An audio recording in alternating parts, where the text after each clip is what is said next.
رب کو منا گئے جو بند کے ستارے دنیا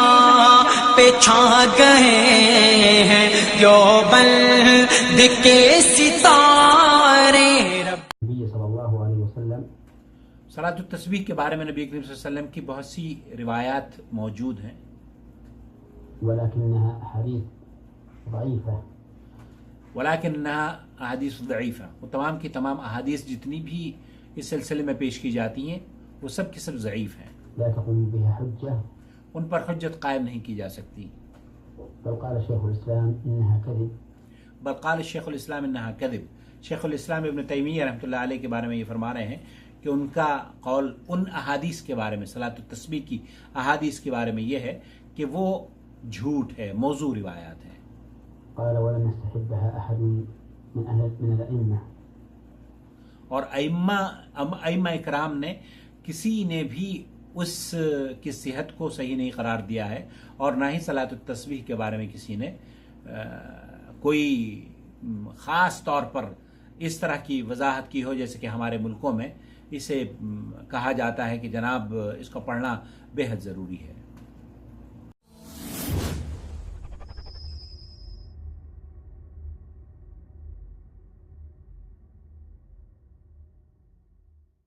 کے بارے میں کسی بھی قسم کی غلط فہمی کا آپ بالکل شکار نہ ہو۔ صلاۃ التسبیح کا ثبوت صحیح حدیث مبارکہ میں موجود ہے، چنانچہ یہ حدیث کی کئی ساری مشہور ترین کتابیں جیسے سنن ابی داود، سنن ابن ماجہ، صحیح ابن خزیمہ، المستدرک علی الصحیحین اور دیگر کئی حدیث کی کتابوں کے اندر یہ حدیث پاک موجود ہے کہ حضرت سیدنا عبداللہ بن عباس رضی اللہ تعالیٰ عنہ ارشاد فرماتے ہیں کہ ایک دن حضور پاک علیہ السلام تشریف لائے اور آپ صلی اللہ تعالی وسلم نے اپنے چچا حضرت عباس رضی اللہ تعالی عنہ سے ارشاد فرمایا کہ چچا جان کیا میں آپ کو کوئی ہدیہ نہ دوں؟ چچا جان کیا میں آپ کو کوئی عطیہ نہ دوں؟ کیا میں آپ کو بہترین کوئی بات نہ بتا دوں؟ کیا میں آپ کو کوئی ایسی 10 باتیں نہ بتا دوں کہ آپ اگر اس پر عمل فرما لیں تو اللہ رب العزت آپ کے گناہوں کو معاف فرما دے؟ کون سے گناہ؟ آپ علیہ السلام نے ارشاد فرمایا کہ جو گناہ آپ سے پہلے ہوئے ہیں وہ بھی معاف کر دے، جو آپ سے بعد میں ہو جائیں وہ بھی معاف کر دے، جو آپ نے اعلانیہ طور پر کیے ہیں وہ بھی معاف کر دے، اور جو گناہ آپ سے پوشیدہ طور پر ہوئے ہیں وہ بھی معاف فرما دے، جو گناہ آپ نے جان بوجھ کر کیے ہیں وہ بھی معاف فرما دے، اور جو غلطی سے ہو گئے ہیں اللہ پاک وہ بھی معاف فرما دے، اور جو صغیرہ گناہ آپ سے ہوئے ہیں اللہ وہ بھی معاف کر دے، اور جو بڑے بڑے گناہ ہوئے ہیں وہ بھی معاف فرما دے۔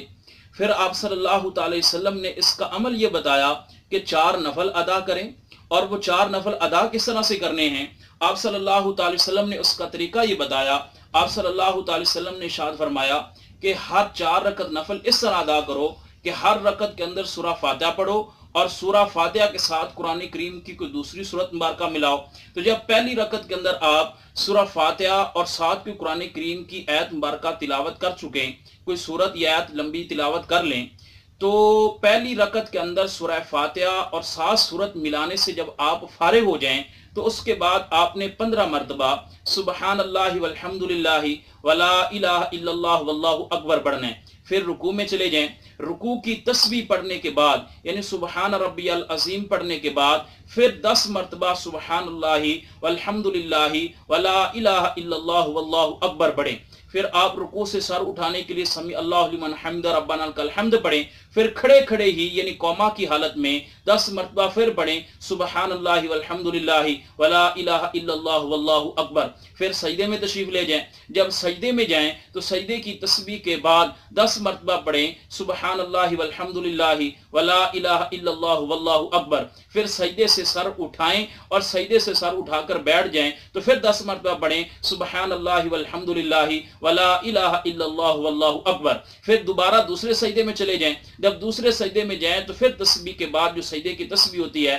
اس تسبیح کو پڑھنے کے بعد پھر 10 مرتبہ پڑھیں انہی کلمات کو سبحان اللہ والحمد للہ ولا الہ الا اللہ واللہ اکبر۔ پھر اس کو آپ نے پڑھنے کے بعد پھر آپ نے کھڑے ہونے سے پہلے سجدے سے سر اٹھائیں اور کھڑے ہونے سے پہلے ہی آپ نے پھر 10 مرتبہ اسی تسبیح کو پڑھنا ہے، سبحان اللہ والحمد للہ ولا الہ الا اللہ واللہ اکبر۔ اس طرح 4 رکعت ادا فرمائیں تو ایک رکعت کے اندر یہ کلمات 75 مرتبہ بنتے ہیں، اور 4 رکعت کے اندر یہ تقریباً 300 مرتبہ یہ کلمات بن جائیں گے۔ یہ آپ علیہ الصلوۃ والسلام نے طریقہ بتانے کے بعد آپ علیہ الصلوۃ والسلام نے فرمایا کہ چچا جان اگر ہو سکے تو یہ نفل تم ہر روز ادا فرمایا کرو، فَإِن لَمْ تَسْتَطِعْ، اگر اس کی بھی طاقت نہیں ہے، یہ بھی نہیں کر سکتے، تو پھر کم از کم جمعہ کے دن یعنی ہفتے میں کم از کم 1 مرتبہ پڑھ لیا کرو، اگر ہفتے میں 1 مرتبہ نہیں تو پھر مہینے میں تو 1 مرتبہ ادا فرما لیا کرو، اور اگر مہینے میں بھی 1 مرتبہ آپ نہیں ادا فرما سکتے تو پھر سال میں 1 مرتبہ، اگر یہ بھی نہ کر سکیں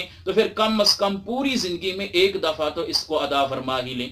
یہ حضور پاک علیہ الصلوۃ والسلام سے صحیح سند کے ساتھ یہ حدیث مبارکہ ثابت ہے۔ اس کی سند میں نہ تو کوئی راوی ضعیف ہے اور نہ ہی اس کی سند کے اندر کوئی ایسی علت پائی جاتی کہ اس کی ضعیف قرار دیا جائے۔ اس حدیث مبارکہ کی سند بالکل صحیح ہے۔ چنانچہ اس حدیث مبارکہ کے پہلے راوی ہیں امام عبد الرحمن بن بشیر عبدی نیسابوری رحمہ اللہ۔ امام عبد الرحمن بن بشیر ادنی نیسابوری رحمۃ اللہ علیہ، یہ کئی ساری حدیث کی کتابیں جیسے صحیح بخاری، صحیح مسلم، سنن ابن ماجہ، سنن ابی داؤد وغیرہ کے ثقہ بالاجماع راوی ہیں، ان کے اوپر بھی کسی محدث کی کوئی مفسر جرح موجود نہیں ہے۔ نمبر 2 دوسرے راوی ہیں امام ابو شعیب موسیٰ بن عبد العزیز رحمہ اللہ۔ امام ابو شعیب موسیٰ بن عبد العزیز رحمہ اللہ تعالی بھی یہ سنن ابی داؤد اور سنن ابن ماجہ وغیرہ کے راوی ہیں۔ ان کے بارے میں الکاشف کے اندر صراحت موجود ہے کہ لا بأس بہ، کہ ان کے اندر کسی قسم کی کوئی خرابی نہیں ہے۔ اور تیسرے راوی ہیں امام ابو عیسیٰ حکم بن ابان رحمہ اللہ تعالی علیہ۔ امام ابو عیسیٰ حکم بن ابان رحمۃ اللہ علیہ یہ بھی جو ہیں ابن ماجہ، ابو داؤد، نسائی اور دیگر کئی حدیث مبارکہ کی کتابوں کے راوی ہیں، اور یہ بھی سب کے ہاں ثقہ ہیں، کسی بھی محدث نے ان کے اوپر کوئی مفسر جرح نہیں کی ہے۔ اور چوتھے راوی ہیں امام ابو عبداللہ اکرمہ قرشی مدنی رحمۃ اللہ علیہ۔ یہ پوری کی پوری کتب سیاستہ بخاری، مسلم، ترمذی، ابن ماجہ اور یعنی سنن ابی داؤد، نسائی اور پوری کی پوری کتب سیاستہ کے یہ جو ہیں یہ راوی ہیں۔ اس سے پتہ چلتا ہے کہ اس حدیث مبارکہ کی کتنی سند مضبوط ہے۔ اس کے سارے راوی ثقہ ہیں، اس میں کوئی راوی بھی ضعیف نہیں ہے، حتیٰ کہ علماء غیر مقلدین میں سے خصوصاً ان کے 2 افراد انتہائی متشدد گزرے ہیں، ایک زبیر رضی صاحب، دوسرے ناصر الدین البانی صاحب۔ ناصر الدین البانی صاحب نے اس حدیث مبارکہ کو صحیح قرار دیا ہے، جبکہ زبیر رضی نے سنن ابی داؤد کے حاشیے کے اندر اس حدیث مبارکہ کی سند کو حسن قرار دیا ہے۔ یہ حدیث مبارکہ بالکل صحیح ہے، لہذا بغیر کسی غلط فہمی کا شکار ہوئے آپ اطمینان کے ساتھ نماز صلاۃ التسبیح کو ادا فرمائیے۔